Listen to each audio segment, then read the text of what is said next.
Who would ever have dreamed that we would get to a stage in our country where we have to take to the streets and demand that our own government doesn't prosecute our veterans for serving our country?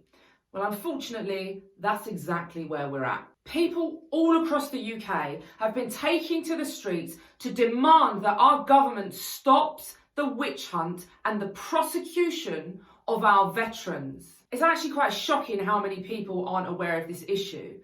Over 40 years ago, a number of British servicemen were deployed to Northern Ireland to keep the peace and to keep us safe. These men were following orders and performed their duties on behalf of Queen and country. And I, for one, am so grateful for their sacrifice, much of which occurred even before I was born. Many of these men are now beyond retirement age. Some of them are in very ill health.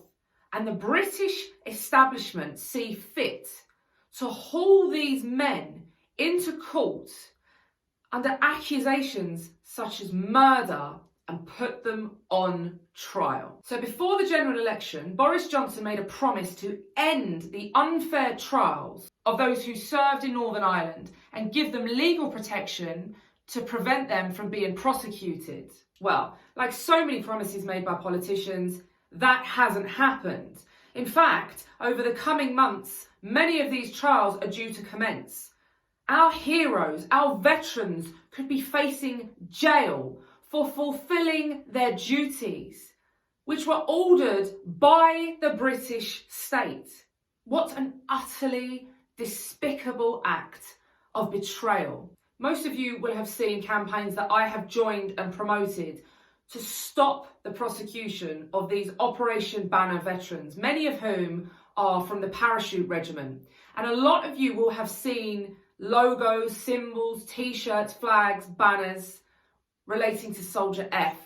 Well, they now relate to Soldiers A to Z. This isn't just one veteran that's being prosecuted, it's a number of them. And despite Boris's pledge to end these unfair trials, it now seems that his promise only relates to any future unfair or vexatious trials against our servicemen. This is an issue that nobody owns. This is an issue that affects every single one of us. These men fought, bled, some of them died to protect all of us and our nation. And this is an issue really that affects those young men that are going to sign up to the British Army. What have they got to look forward to? Decades of loyal service and then prosecution by the state.